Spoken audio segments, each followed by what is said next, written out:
Welcome to Doc Talk, a weekly podcast featuring Monument Health physicians addressing medical topics.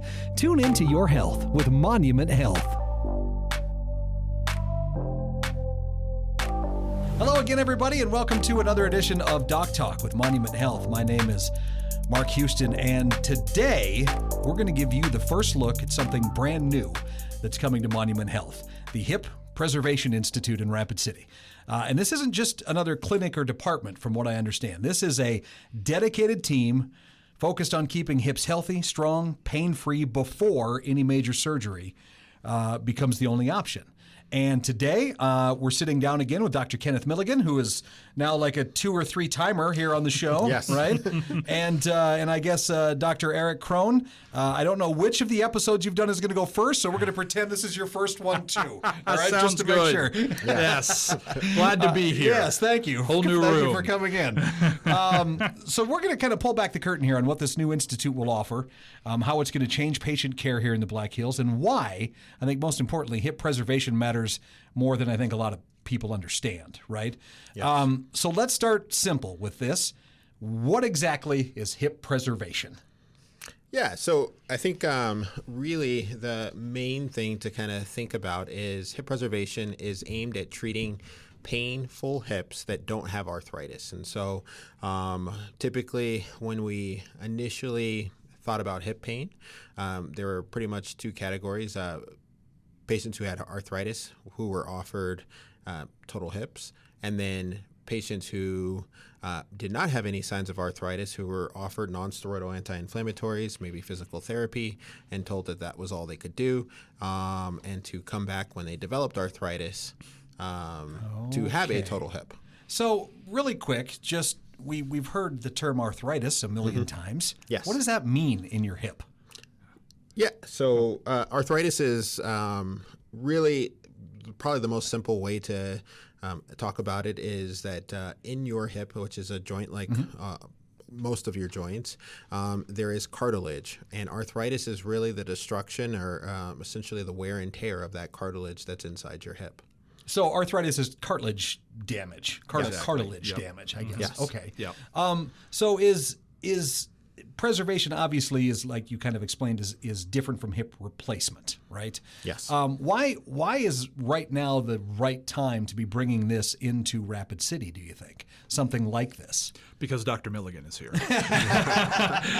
No, but to be completely honest Is there with you, a big need? There is a big need for sure. So, I was here for a little bit of time before Dr. Milligan showed up, and there are a few patients that are now coming back and seeing me who I'd been just doing PT on, who now I can say, hey, there's actually something more that we can do here, whereas before, if they were to need these kind of surgeries, we would have had to send them out pretty far away. And I mean, as far as we're aware, there's not even someone in Sioux Falls that's doing these. Some people would go to Fargo, North Dakota. There are some people in Denver. But yeah, it's not even something that we even seem to have someone who does has this kind of background in the state. Right. And as I'm doing the younger kids, I'll deal with a lot of hip dysplasia on the younger side. But once their bones essentially become more adult, which is, depending on boys and girls, is around like that 12 to 14, the type of surgery that needs to be done is pretty involved. And that's what Dr. Milligan is specifically trained in, along with some other things around the hip. Right. And so that is why we are able to do this now with him being here, is because we can actually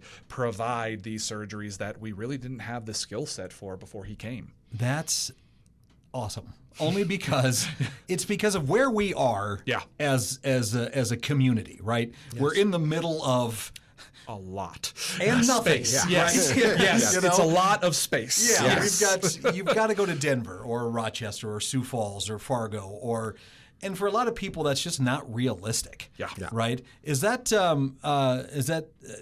important to you? Both of you as doctors, that people get to stay here? I mean, that you get to see them on a regular basis. Does that help? Of course. I mean, our goal obviously always is to treat the hip pain regardless of if it requires surgery or not. But for those patients that do require surgery, having a surgeon that is closer and more accessible is definitely helpful in case you need to come in because there's concerns about your incision or you just had questions. And so being closer is definitely advantageous. Right. Now, why is the hip? Is it the joint in your body that seems to go out the most? Because it seems like you talk to a lot of people that have replacements or issues. I'm sure that the number is out there somewhere, and I probably knew it at some point. Yeah. I would say it's probably hip versus knee, and I'd say probably hip is higher up there. Okay. And maybe not everyone gets a hip replacement, but a lot of people end up developing some type of problem with their hip as they get older. Now I understand. Obviously, we use our hips to sit, to move, to walk, to all of these different things. Why do they wear out so much? I guess I don't know why. It seems like a lot of the other joints in your body don't do that. Is it just because they're used so much? Yeah, I mean, I think that is probably a large part of it, is that it is a joint that bears a lot of weight. Okay. Across it. It pretty much all of the force from your trunk and upper body passes through your hips and independently. So especially when you're running, but even in walking, you load one side and you're loading one joint with all that force. So it's a lot of force. Well, some people can go their entire lives without a problem, though, too, can't they? That's true. Yeah, definitely. And there are people out there with some hip dysplasia, actually, that you might even find on an X-ray, and there's no guarantee that they would be someone who would develop issues down the line. What is hip dysplasia? Yeah, so I think probably the other. I'll kind of go back to one of your questions of just what hip preservation is. Obviously, it's the treatment of patients who have pain without arthritis.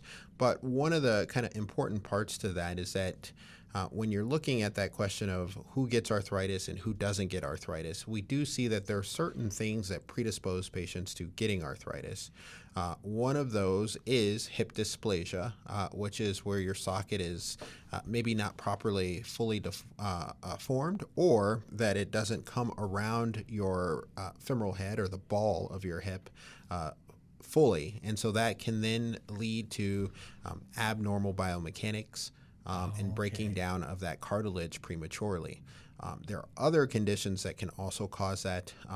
One that a lot of times we'll talk about is femoral acetabular impingement, which is where people can have extra bony growth either on the socket or on their femoral head or the femur part, and that can then pinch the labrum and then eventually cause damage to not only the labrum but the cartilage, and can also predispose you to arthritis. And so, this, I think one of the special things that we do is really kind of addressing hip pain, but also trying to screen for these particular conditions that we can hopefully maybe intervene and preserve the hip so that you don't develop that premature arthritis and develop arthritis at an early age.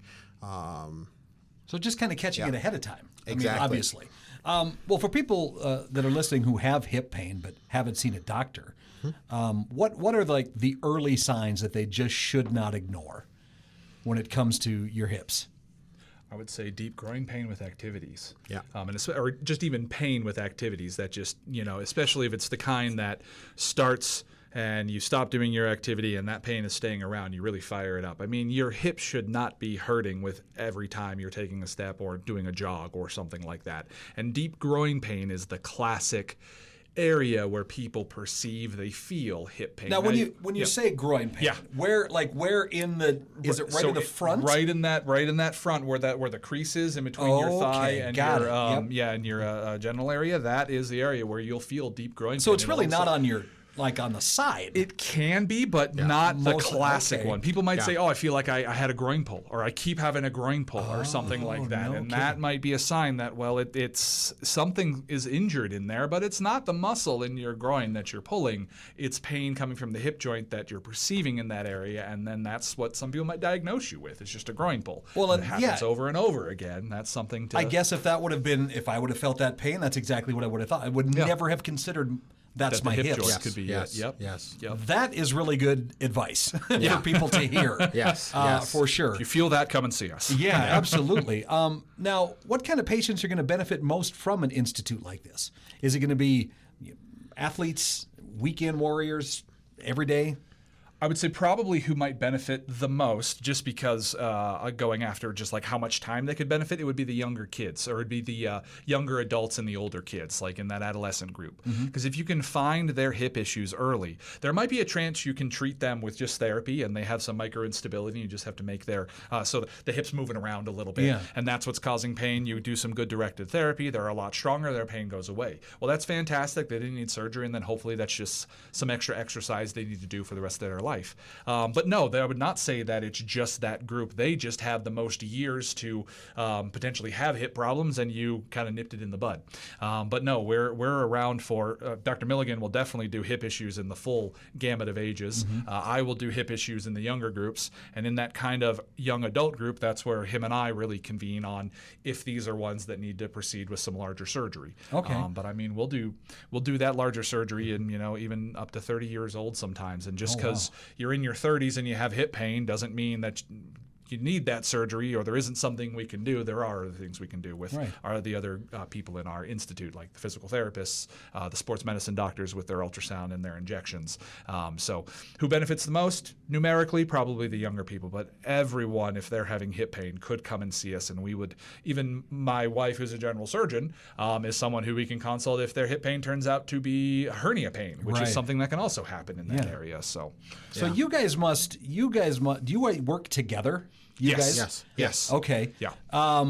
So walk me through at least how would somebody's care happen under your guys' watch at this institute, like from start to finish? How does that work? Yeah. So I think one thing to kind of consider is that I think a lot of people who are coming to us have probably had hip pain for a fair amount of time, and they may have already seen other people. And they may have been told it's a growing pool, a sprain, been giving, nothing you can do. And so usually they've seen several different people, and then they will probably at some point, if they choose on their own, or maybe their primary care doctor may refer them to either me, Dr. Krohn, or probably Dr. Metzler as well. Who's a sports medicine physician? Who is one of our sports medicine physicians, yes. And so from there, usually at that point, we'll do a full kind of physical exam, get their clinical history, and also get a lot of imaging. I think one of the very important parts of this is that we do utilize a lot of advanced imaging, CT scans and MRIs, to really be able to figure out what's going on with the hip. And then once we have all of that, a lot of times we will discuss me and Dr. Krohn together, Dr. Metzler as well. She does a lot of diagnostic ultrasounds for us, and so she will actually ultrasound and watch how the hip is moving to assess for instability. She also does some very targeted injections and can do some physical exams with injections to kind of help to identify where the source of that pain may be. And so kind of the combination of all of those and then us kind of talking together, we can kind of decide what is the best treatment option for the patient. One of the benefits and why I think now is a great time for starting this is that there are a lot of people who are kind of coming here. We've kind of hit a critical mass of patients who are providers who have some very unique skills and talents and are able to kind of do that. And so we also have physical therapists who have been at some quite big hip institutes as well. And they also are very experienced and trained with treating patients with hip pain, obviously non-operatively, with doing exercises and other modalities to help with their hip pain. So this institute then is going to be bringing a lot of people from a lot of specialties together. Most definitely. For sure. That's great. Well, and like we said, the hip pain might come from something else. So that's why we have general surgeons, that will, if it turns out, this is a hernia that we can't fix, because you don't want us doing hernias. We can and pull them up. We ideally, they would be seen by someone in the institute. So either Dr. Metzler, myself, or Dr. Milligan. And if that's the first provider they've seen, we'd hopefully get some x-rays and, you have some concerns for, hip dysplasia, a little bit of impingement. And that's the person who then we say, okay, first you go to therapy, and they can hopefully go to our institute therapists and get very directed therapy, or even plenty of the other therapists can do this stuff too. And then if that's not working, then we talk about going to Dr. Metzler for then those diagnostic injections to say, hey, let's find out exactly where this pain is coming from. We'll probably have MRI and CT scan around that time to check what their overall deformity is and see if there's any obvious soft tissue injury. And then after all that is done, if the injections have shown that, hey, that pain's coming from the hip joint, the x-rays show that there's some bony deformity, then we say, okay, now we start talking about surgery. So it is, because I'm sure a lot of people hear hip preservation, Yeah. and they instantly think, well, that's surgery. It's always surgery, right? Yeah. And I mean, obviously, you guys are well trained in it, but it's something I think you don't want. Answer. Yeah, Yes. it isn't the only answer to this, for sure. Yeah. And No, and I think that is an important part of the Hip Preservation Institute and the people that we have is really to highlight that not all of it does require surgery. One of the maybe common areas that people may be referred to somebody for evaluation of their hip is for patients who have labral tears, and they may get an MRI of their hip, and they may see on there that there's a labral tear or a gluteus medius tear, and they may be referred to someone that they have to have surgery. And it's not always that if there is a labral tear, especially in pediatric patients, that they need to have surgery. Or that if they do, that the surgery that they need is just to fix that labral tear. And so I think that's an important part, is that sometimes, hip hasn't been properly, or not properly, but it hasn't been looked at a lot, even in the medical profession, until very recently. And so as we have started to look at that more, they have kind of latched on to a couple of different things. But I think when we really are talking about the hip, it is a little bit more complex than just a labral tear that just needs to be fixed. And sometimes it doesn't require surgery at all. And then sometimes it does require surgery, but it's not just a labral tear that needs to be fixed. There's a reason why that labrum torn. Right, exactly. The hip is a joint with a lot of conformation. They are very socked in there. This is not like a shoulder, which is pretty much a dish and a ball, and then the labrum there is what holds that in there. So if your labrum's tearing in your hip, it doesn't always mean this, but there's a good chance that there's some bony deformity that's been underlying it, and that's why it tore. And so you go and get the labrum repaired, and fantastic, the labrum's sewed back up, but the bony deformity never changed, so they go out and do things again, they get another labral tear. And that's just exactly what would happen with these people if they don't get that addressed. They continue to have that soft tissue and cartilage injury, and that eventually leads to arthritis. Okay. Yeah. Well, there we go. We almost came full circle with that whole thing back to arthritis. That was great. Yes.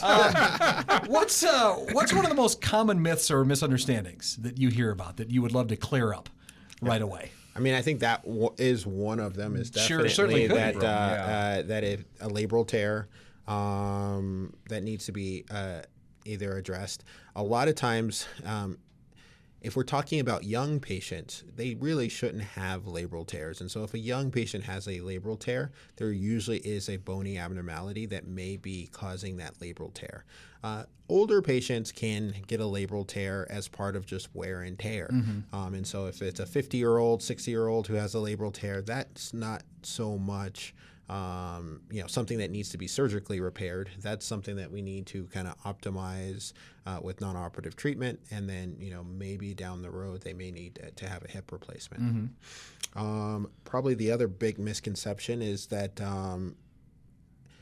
I think it's very helpful to know that growing pain definitely can be hip pain, but that might be one of the other misconceptions too. The only pain is that the only hip pain is growing pain, right? Because patients can present with all different types of pain. It can be buttock pain, it can be pain on the outside of their hip, pain kind of up higher on their pelvis, and all of those pains may be indicating hip pathology or a problem with the hip.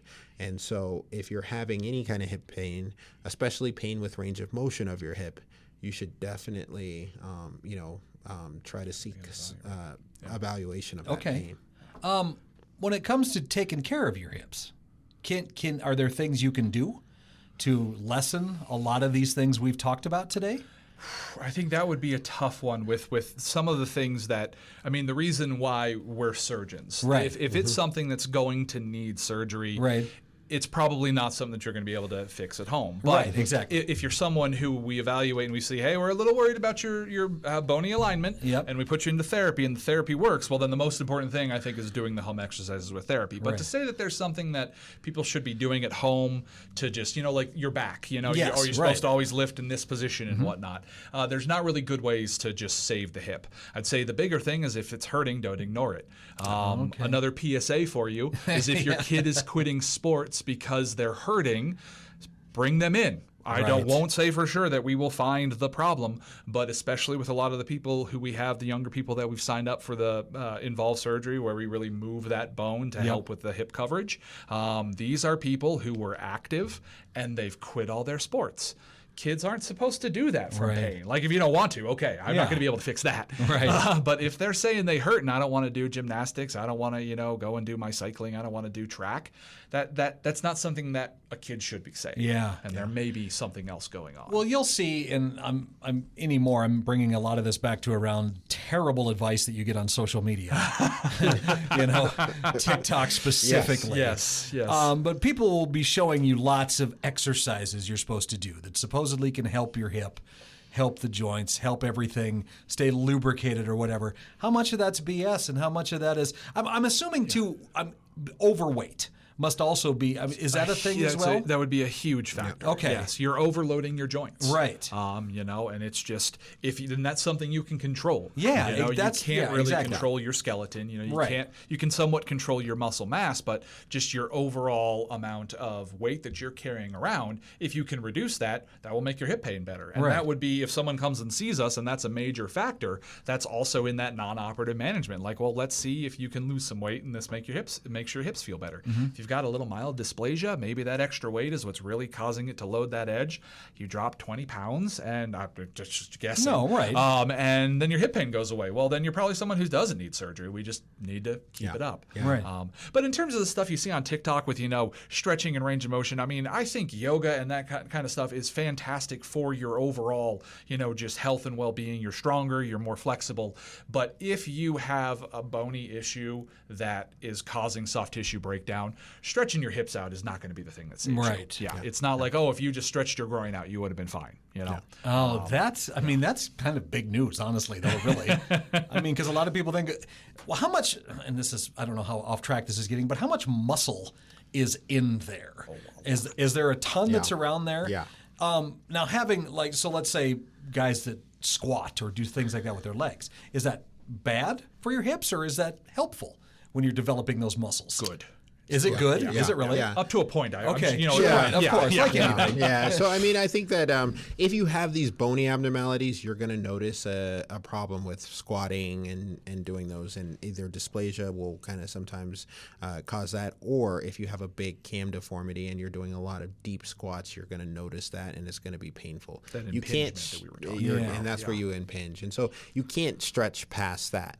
That being said, there are a lot of people who have a lot of tightness of their muscles, especially their hip flexor muscles, and they can develop back pain as a result of that and hip pain as a result of overly tight hip flexor muscles. Also, the muscles on the side of your hips that we call your hip abductors or your those muscles as well can a lot of times actually be underdeveloped. And especially in even active patients like runners especially, who will have a lot of weakness there and they may develop hip pain, and it really has to do with just needing to really work on some of those lateral stabilizers of the hip. Well, I didn't want to hear that I had to start working out more. I was hoping that wasn't going to be a thing, but all right, very good. It's always good to know. Yes. That's what we're here for. Doctors are never telling you to spend more time on the couch, unfortunately. I know, as soon as I can get that podcast started, that's going to be great. Yes. Spend more time on the couch. Yes. So, listeners who may be dealing with hip issues now but are nervous kind of about getting help and getting started, what is your best advice to get them moving in the right direction and to get them, to this Hip Preservation Institute to get help? Well, what would you tell them? Yeah, so I think we're rolling out this big marketing push. And so definitely any of the providers that are in there, and you can go onto the website and see the providers that are part of that. And you can always call Monument Health and schedule an appointment with one of the providers and to initially be seen. And I think that would be a great place to start. Sure. Like I said, we do have some excellent physical therapists as well here locally.